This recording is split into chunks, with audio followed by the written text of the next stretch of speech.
हैं दोस्तों, आज संडे आपके लिए स्पेशल वीडियो। यदि आप सिपाही हैं, नायक हैं, हवलदार हैं, नायब सूबेदार हैं, सूबेदार या आप सूबेदार मेजर, लेफ्टिनेंट और कैप्टन भी बन जाते हो तो आपको कितना पैसा मिलेगा।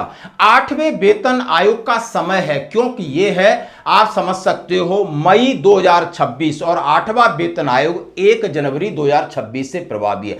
आज आपका डीए है 60%। यदि इन सारी चीजों को हम कंसीडर करते हैं और आपकी बेसिक पे, मिलिट्री सर्विस पे को कंसीडर करते हैं तो आपको बेनिफिट कितना मिलेगा। हाँ जी दोस्तों, मैं आज बात करूंगा कि आपको पेंशन कितनी मिलेगी, पेंशन के बाद आपको ग्रेच्युटी कितनी मिलेगी, कम्यूटेशन कितना मिलेगा, अप्रोक्सीमेट एजीआई कितना मिलेगा। यदि आपके पास फंड है तो उसको आप जोड़ लेंगे, लमसम अमाउंट आप कितना लेकर जाओगे ताकि आपके कान और आंखें खुली रहें कि यदि आपके पास कितने लाख अमाउंट होगा और जाके हम क्या कर सकते हैं, मंथली हमारी पेंशन कितनी आएगी। और 8वां वेतन आयोग चल रहा है आगे। यदि अभी हम रिटायरमेंट जाते, यानी अभी हम फिलहाल आप इसमें जा रहे हो, कुछ लोग चले गए जनवरी फरवरी मार्च अप्रैल में, कुछ मई जून जुलाई के आसपास जाने वाले हैं, कुछ एंड ऑफ 26 में जाने वाले हैं, कुछ 2027 में जाने वाले हैं, कुछ 2028 में जाने वाले होंगे। इसमें प्रीमेचर भी जाने वाले हैं, कलर सर्विस करके भी जाने वाले हैं। तो क्या क्या बेनिफिट आपको मिलेंगे।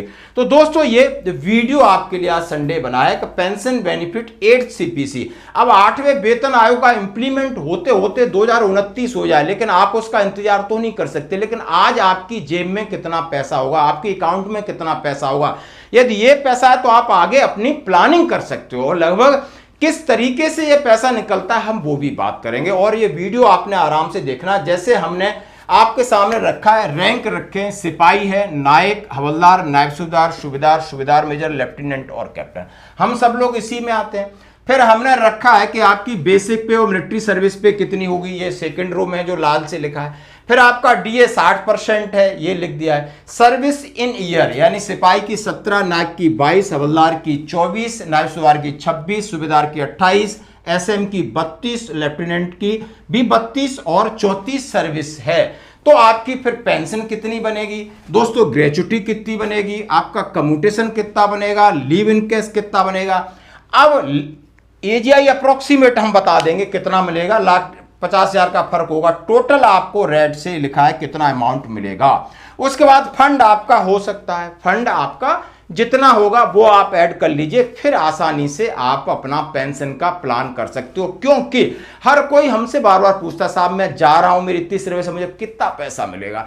और दोस्तों, मैं ये जरूरी बात कहना चाहता हूं कि हम सब सेना के अंदर इतना समय भी नहीं मिलता है किसी को कि इन सब चीज़ों को वो कैलकुलेट कर ले, अपनी प्लानिंग कर ले। वो सोचता है कि बस किसी न किसी तरीके से अब एक बार घर जाना है, आराम करना है। सच बता रहा हूं मैं आपको, मैं आपके सामने खड़ा हूं, 33 साल नौकरी करके मैं जा रहा था तो मुझे ये नहीं पता था कि आखिर ये कम्यूटेशन ग्रेच्युटी होता क्या है। लमसम बोला आपको 50 लाख मिलेगा, कोई 60 लाख या कोई कुछ हमें कुछ नहीं पता था। हम अंधेरे में थे, बिल्कुल अंधेरे में थे। जब मुझे पैसा मिला, हमें ये नहीं पता चल रहा था क्या हमें सही मिला या गलत मिला है, और ये कौन कौन से हेड से मिला है। तो मैंने बड़ा रियलाइज किया कि इतनी सारी पढ़ाई लिखाई, फौज में इतना काम किया, हम अपने बारे में नहीं सोच पाए। क्योंकि जिस दिन आप आरपी गेट से बाहर हो जाओगे, आपके बारे में फिर कोई नहीं सोचेगा। नहीं, आप जनरल नरवाने साहब, रावत साहब, उसके बाद पांडे साहब चले गए, अभी द्विवेदी साहब भी 1-2 महीने में चले जाएंगे। सेना है, सिस्टम है, अपने आप चलता रहेगा। जिस तरह दुनिया चल रही इस तरह सिस्टम चलते हैं, लेकिन आपको अपनी चीजें जानना जरूरी है। बस इसीलिए हम इस वीडियो को 2 भागों में करेंगे। सबसे पहले यानी हम आपके सामने रखना चाहते हैं कि आखिर डीए की बढ़ोतरी किस किस हिसाब से हो रही है। माना कि अभी हम मई 2026 में है और यहां पर आपका डीए आपका 60% हो गया है, यानी जनवरी 60%, जुलाई के बाद जाते हो तो आपका डीए 63% हो जाएगा। ये बात पक्की है, मैं 99.9% कह रहा हूं। ये 2026 की बात हो गई। अब 2027 में जनवरी में डीए आपका लगभग, मैं मिनिमम मान के चलता हूं, महंगाई तो बहुत बढ़ रही, तो 65% हो जाएगा। जुलाई में लगभग जाकर के 68 हो जाएगा। ये 2027 की बात। 28 में आ जाते हैं तो जनवरी में 70% तक डीए होगा। और उसके बाद हमें संभावना है कि इसका इंप्लीमेंट हो जाए 8वें वेतन आयोग का। यदि आप इसके बीच में चले जाते हो, मैं कह रहा हूं जनवरी 2026 से जनवरी 2028 के बीच में जो भी जा रहे हैं, तो उनको बाद में एरियर मिलेगा ग्रेचुटी का, कम्यूटेशन का, लीव इन कैश का, पेंशन का, क्योंकि आपको कोरिजेंडम पीपी इशू होगा। चाहे आप पीएमआर जा रहे हैं चाहे कलर जा रहे हैं, कोई फर्क नहीं पड़ेगा, कोई फर्क नहीं पड़ेगा। फिर आप पैसा अभी इसके लगभग बीच में जा रहे हो तो आप कितना पैसा लेके जा रहे हो वो मैं बताता हूं। सबसे पहले यदि आप सिपाही हैं तो लगभग आप 29.93 मैंने वर्कआउट किया, लगभग आपके पास 30 लाख रुपए होगा यदि आप सिपाही हैं। आप नायक हैं तो लगभग 34.91 इतने लाख रुपए आपके पास होगा।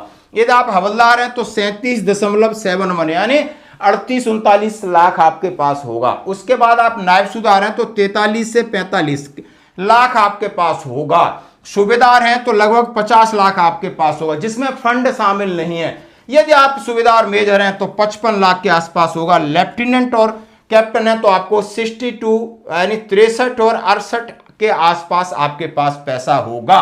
और ये पैसा कहां से मिलेगा, फिर आपकी पेंशन कितनी होगी, ग्रेचुटी कितनी होगी, कम्यूटेशन कितना होगा, और इसको कैसे कैलकुलेट करते हैं जरा एक और छोटा सा वीडियो आपके सामने रखूंगा, आप देख सकते हो।